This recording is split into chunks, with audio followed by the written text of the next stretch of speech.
My family abandoned me because my sister blamed me for her divorce. I ruined her life years later with an email that revealed everything. Almost 7 years ago, my family removed me from their lives and kicked me out of the house. I, 29M, was 22 at the time and lacked the financial stability to rent an apartment on my own. What had transpired was so unexpected that I had no time to prepare, either psychologically or financially. My sister was the cause of all of this.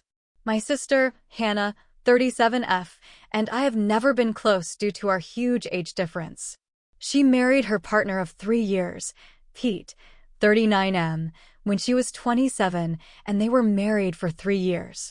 They divorced after 3 years of marriage because Hannah suspected Pete of having an affair with one of my friends. I had been living with my parents after college because I had recently begun working and wanted to save money before moving out. My parents were fine with the arrangement as well, until my sister announced her divorce. She returned home one day crying uncontrollably and stated that she had filed for divorce because her husband had been cheating on her for 6 months. Then, she threw me under the bus for introducing my friend to him.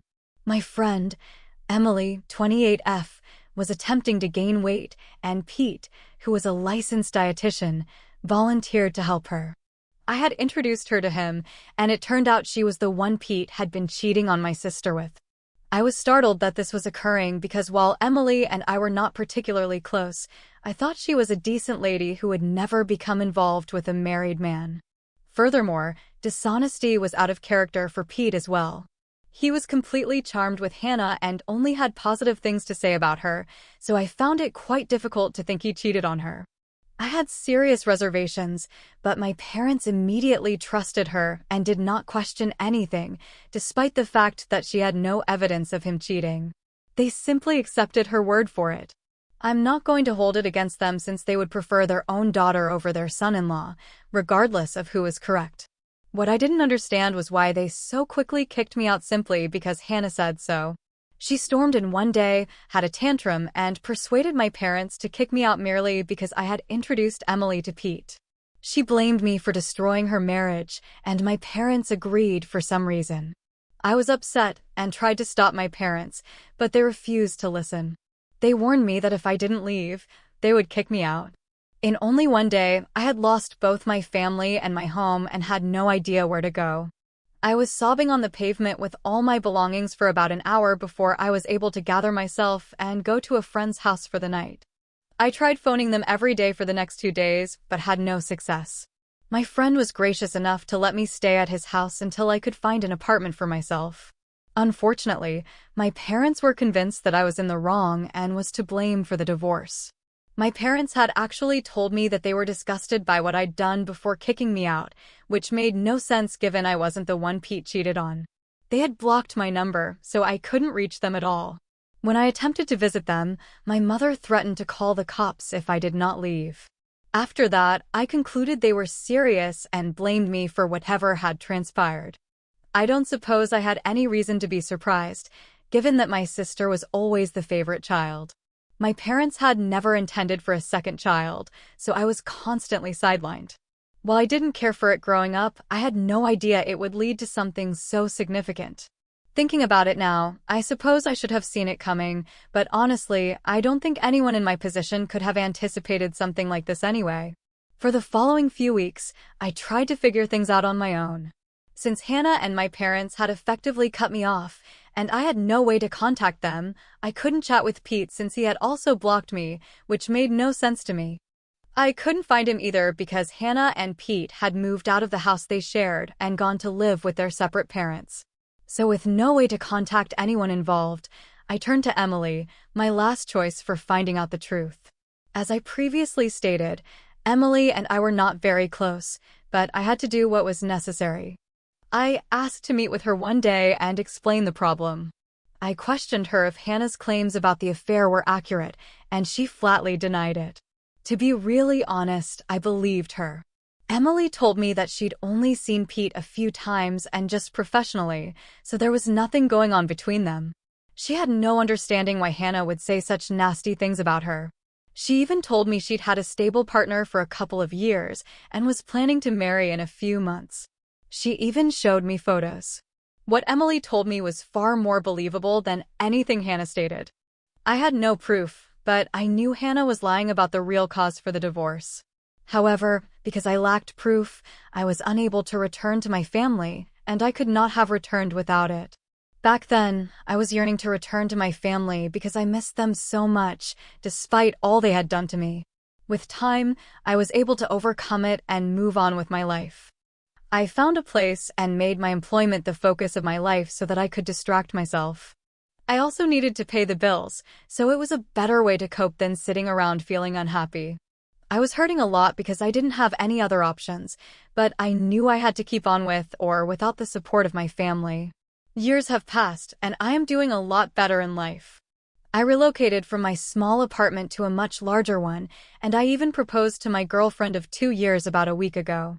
Our engagement post proved to be a game changer for me. Just a few days after that post, I received an email out of nowhere that not only revealed the full tale of Hannah's divorce, but also provided all of the answers I needed, along with documentation. My fiancée, Liza, 30F, normally just posted about us on Instagram, but the photo from our engagement ended up on her Facebook feed, where she had a larger audience. It was a public post, so a lot of people saw it, including my ex-brother-in-law, Peter.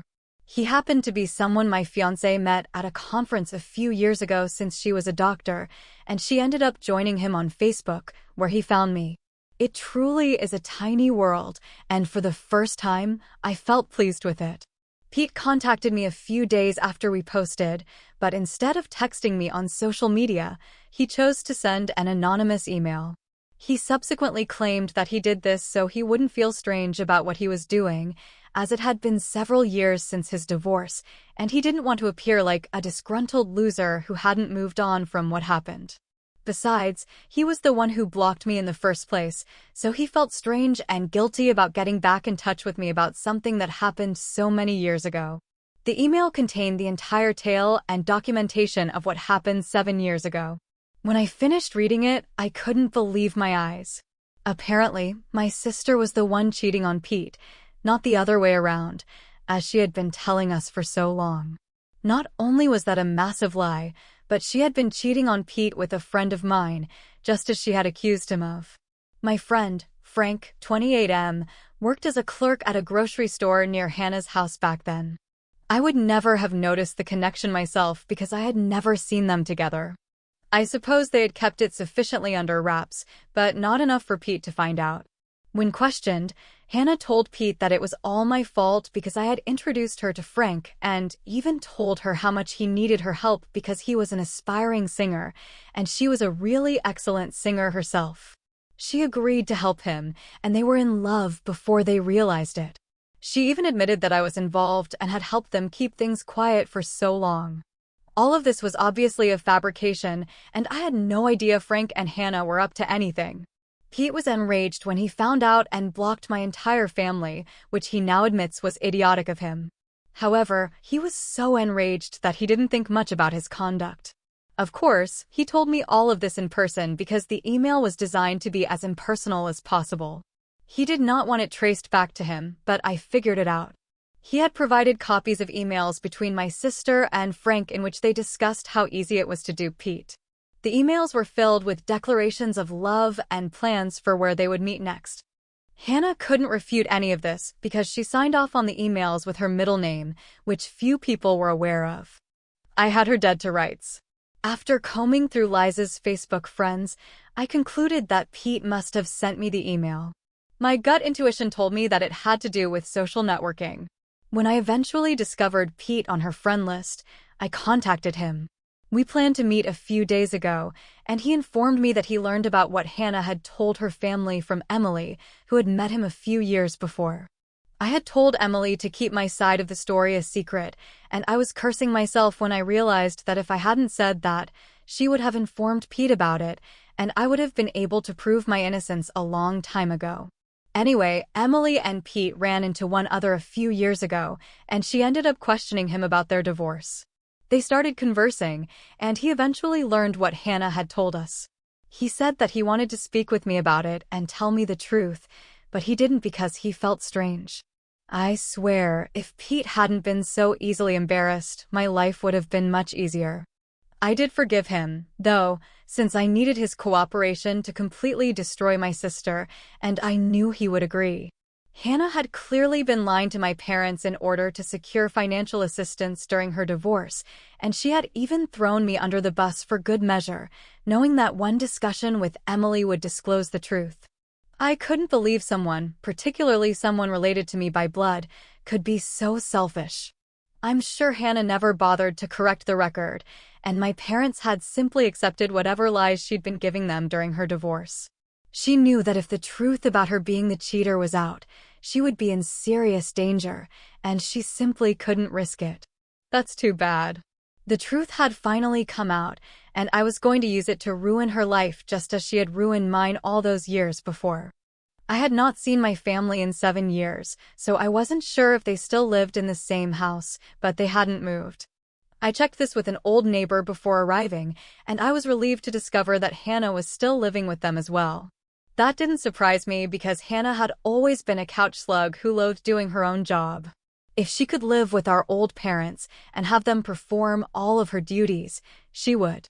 Anyway, 2 days ago, Pete and I unexpectedly arrived at their place.